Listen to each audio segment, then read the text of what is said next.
cette nouvelle critique. Alors, pour ceux qui me suivent, tout d'abord, désolé pour l'attente qu'il y a eu entre cette vidéo et la précédente. J'ai été très occupé, il y a eu beaucoup de choses à faire et voilà, j'ai pas pu suivre le rythme récemment. On essaiera d'éviter à l'avenir de recommencer. Voilà, alors pour cette nouvelle critique, enfin, on va parler de The Conjuring 2. Donc c'est un nouveau film de James Wan, nouveau maître de l'horreur avec déjà le précédent Conjuring, mais également avec la série Les Insidious 1, 2 et les producteurs du 3. Les acteurs sont Patrick Wilson, Vera Farmiga, donc à nouveau le couple Warren, et Frances O'Connor, le troisième rôle du casting, qui joue la mère de famille, cette même famille qui est la nouvelle proie des esprits malfaisants de cet épisode. Alors, dans cette vidéo, ce que je vais faire, c'est que, autant on va parler de Conjuring 2, mais comme il y a eu un gros écart entre les vidéos précédentes, je n'avais pas pu faire une critique de The Witch, l'autre film d'horreur qui a précédé, et là je vais essayer de les mettre un tout petit peu en parallèle parce que je trouve ça extrêmement intéressant. Maintenant que je les ai vus tous les deux, eh bien, c'est que je trouve que c'est vraiment deux styles totalement opposés. Même les objectifs pour terrifier le spectateur, on ne prend pas du tout la même orientation.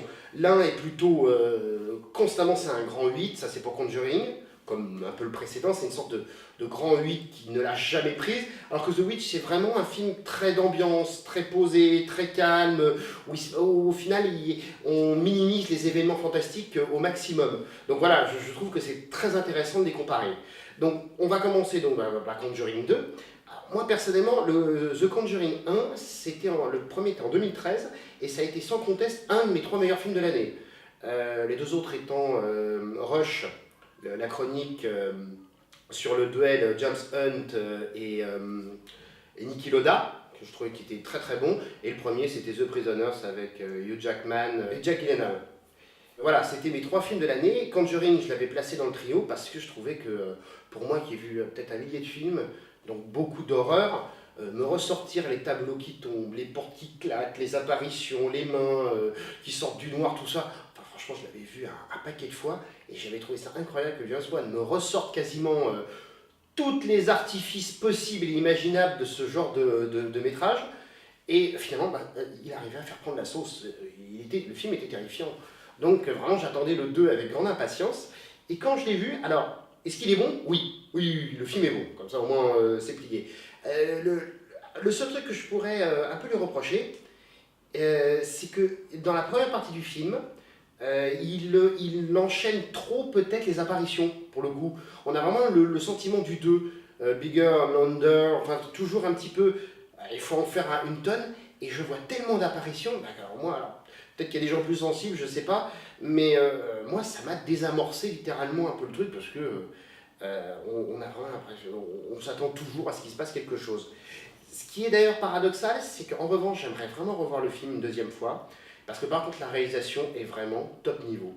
Il utilise des angles de caméra toujours dans l'objectif de... On se croirait dans les plans d'un Resident Evil, le premier du nom, le jeu vidéo, où tous les plans de caméra étaient vraiment orientés pour toujours se dire « Oh là là, qu'est-ce qui va se passer? Il va peut-être arriver là, il va être par ici, qu'est-ce qu'il y a? Voilà, j'ai cru voir quelque chose dans le coin de l'écran, une caméra parfois rigide qui reste pendant quelques secondes bien fixe, alors que des moments, au contraire, elle est volante, on a l'impression d'être l'esprit lui-même qui parcourt la maison. James Wan s'amuse comme un petit fou. Techniquement, il est dans son trip, c'est extraordinaire.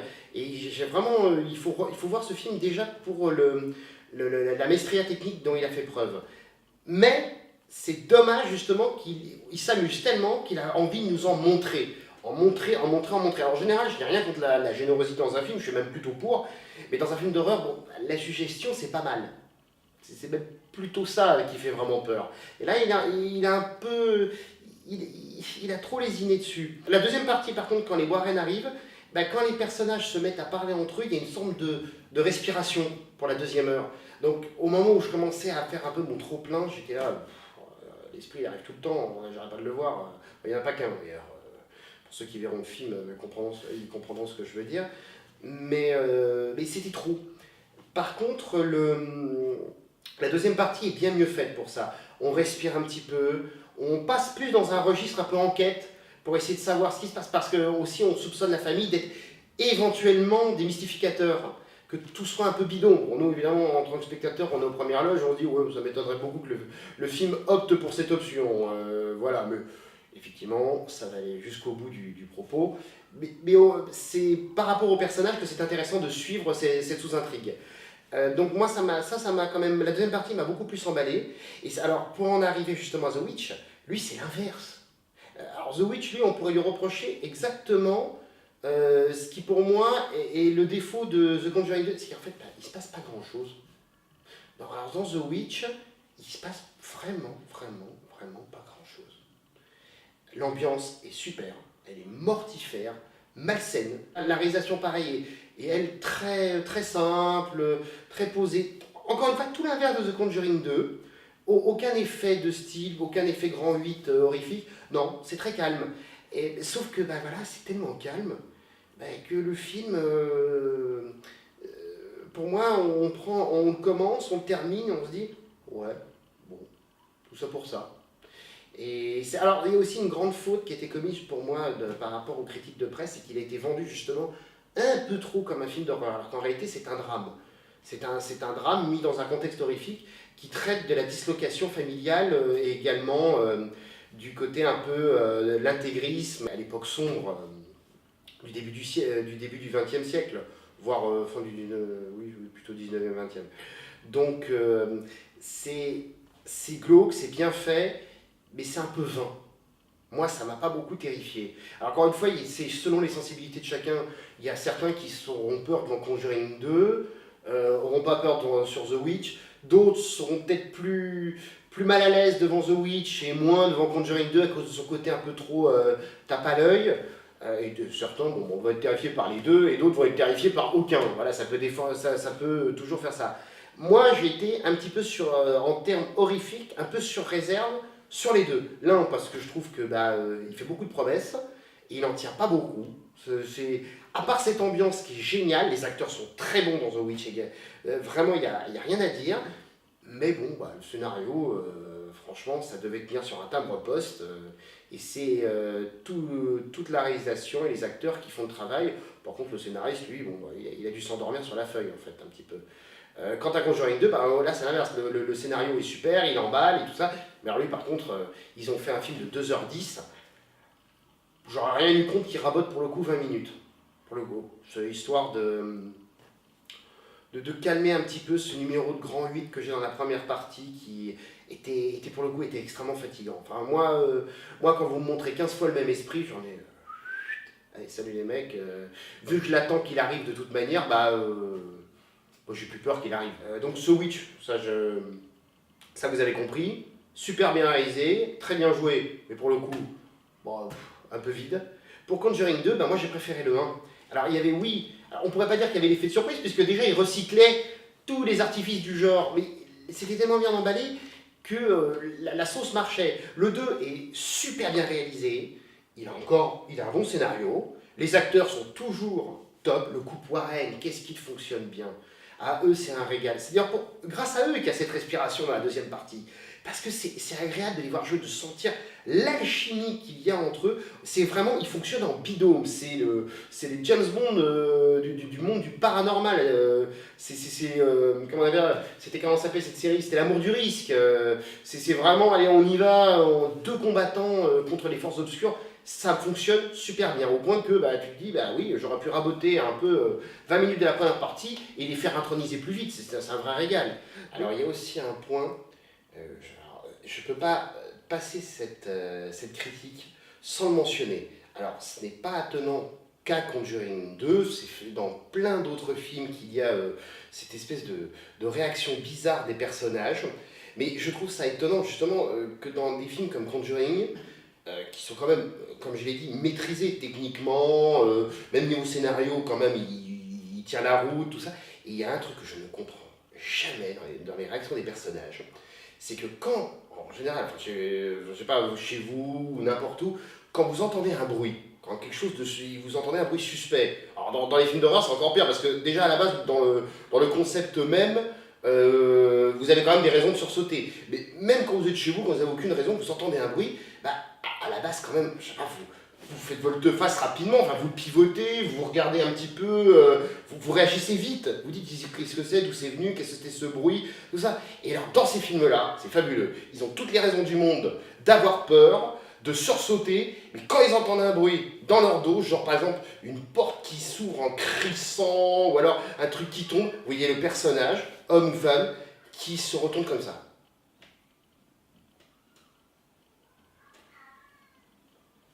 À deux à l'heure, avec les yeux grands ouverts en train de se dire « Mon Dieu, il est derrière moi. » Mais qu'est-ce qu'il y a? Mon ombre est chauve. J'ai deux ombres. Alors, ne me touchez pas, vous. Et ça, à chaque fois, je me marre. Je dis, pourquoi un réalisateur laisse passer un truc pareil? Alors, je sais pas, je finis par me dire que c'est parce que pour laisser, il se dit oh ça fonctionne à l'image, c'est le temps de laisser durer le suspense, mais c'est tellement incohérent en termes de jeu, jamais dans la réalité personne ne réagit comme ça. Encore une fois, même quand vous êtes seulement même chez vous, où techniquement vous avez rien à craindre, mais quand vous avez un bruit, vous dites qu'est-ce qui se passe, vous réagissez vite. Alors en plus dans un film, vous êtes vraiment dans une maison où il a été prouvé à ce stade du scénario 15 fois qu'il y a quand même des événements surnaturels qui se passent, il peut y avoir un fantôme, un spectre qui vous bondit dessus toutes les 10 secondes, et là, non. On se croirait, pour ceux qui l'ont vu, on croirait un numéro des paresseux dans le dessin animé Zootopie.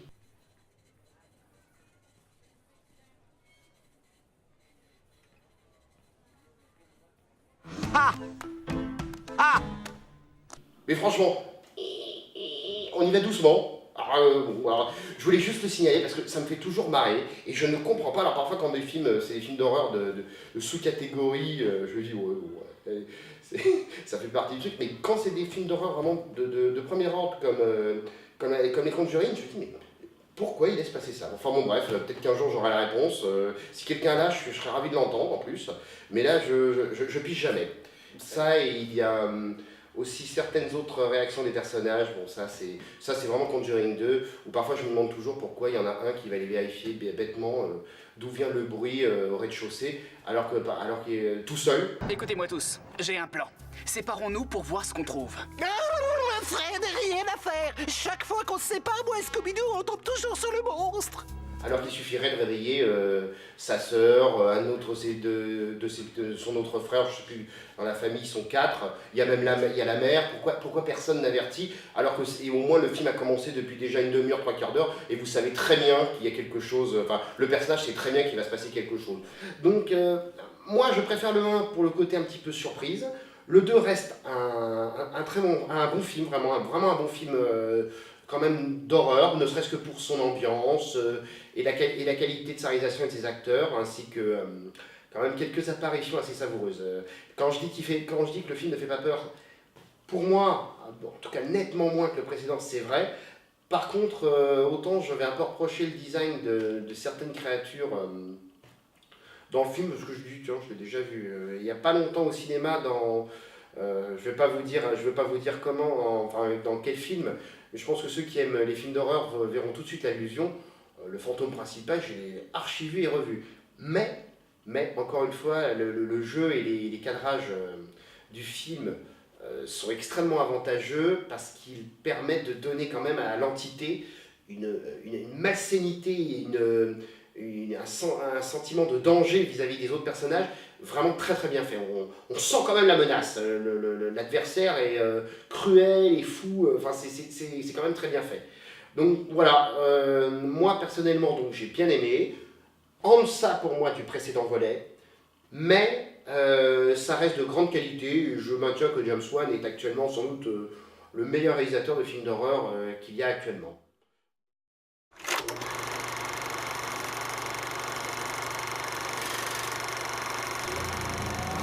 For centuries, the link between man and the primates has been shrouded in darkness, surrounded by mystery. Dr. Philip is expecting me. Now, one man has closed the gap. Well, he's a different kind of intelligence. Forged the link. It's different, all right. And discovered what has always been missing. Don't get involved in their squabbles. they sort them out. Link, what happened in here? Always forgive them, whatever they do. Don't ever let anything escalate. Are you right? They killed Dennis. Link, I said stop punching! Open the door now! Gotta outthink him. How?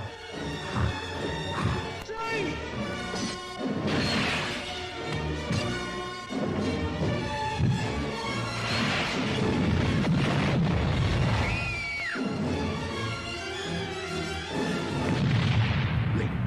Man is no longer in control. Et nous voilà arrivés à la minute rétro.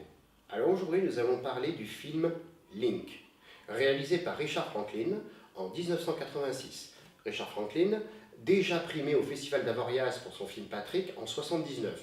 Donc, à l'époque, il était déjà reconnu pour certains films d'angoisse plutôt intéressants. Et il réalise ce film avec le célèbre Terence Stamp, assez connu pour son rôle de méchant dans Superman 2. Et un tas d'autres rôles, je ne vais pas le présenter de trop, celui-ci il est assez connu. Et l'actrice Elizabeth Shue, très jeune à l'époque, qui joue une étudiante qui va aller dans la maison de campagne d'un grand professeur d'université, joué bien sûr donc par Terence Stamp, afin de développer avec lui certaines théories sur l'évolution humaine. Et pour permettre cette étude, Terence Stamp abrite dans sa maison trois singes, dont le fameux Link, qui lui sert dans la maison à la fois de majordome, d'aide pour juguler l'agressivité des autres singes et de sujet d'étude. Link est un ancien singe de cirque et donc dans le film on voit une sorte d'intelligence extraordinaire. Il est habillé en majordome, il porte vos bagages, il est capable d'allumer un cigare sans avoir peur du feu. C'était d'ailleurs le clou de son spectacle à l'époque où il était singe de cirque. Donc il est éblouissant et il va étonner la jeune fille jouée par Elizabeth Shue dont on suit le point de vue quand elle arrive là-bas. Et sauf que bien sûr, comme dans tout film d'horreur, il faut bien comprendre que Link est peut-être brillant, mais c'est un singe qui commence à devenir totalement dégénéré aussi. Et il craint de moins en moins peut-être le feu, mais également les hommes. Et sachant que sa fin, je ne veux pas vous spoiler le film, mais sachant que sa fin est plus ou moins programmée par son maître, eh bien, il va la refuser. Il va refuser l'inéluctable et ça va engranger le drame. Donc, le film Link est un excellent thriller, avec donc pour moi les trois personnages, que sont bien sûr Terence Stamp, Elizabeth Shue et Link, où franchement je mets au défi quiconque de ne pas être étonné par l'expressivité de ce singe, au regard terriblement humain, surtout en particulier dans une scène où Elizabeth Shue, sortant de la douche, au début réagit un petit peu comme vous réagirez vis-à-vis de votre animal, votre chien, votre chat, n'importe qui, vous en a rien à faire techniquement qui vous voit nu, vous vous dites, c'est qu'un animal. Vous voyez le regard du singe, ce regard qui vous déshabille de haut en bas, vous auriez le même réflexe que l'actrice, que le personnage joué par l'actrice. Elle met sa serviette et elle se rhabille tellement qu'elle est mal à l'aise. J'aime bien citer cette scène parce que on ressent ce malaise de A à Z dans le film vis-à-vis de ce singe. Ce regard est profondément humain et terriblement terrifiant. Donc voilà, je ne vais pas aller plus loin, je ne veux pas vous raconter tout le film. Link, réalisé par Richard Franklin, il est à voir, il est à revoir, franchement faites-vous plaisir, c'est un excellent film. Voilà, je vous souhaite une très bonne soirée ou une très bonne journée. À bientôt.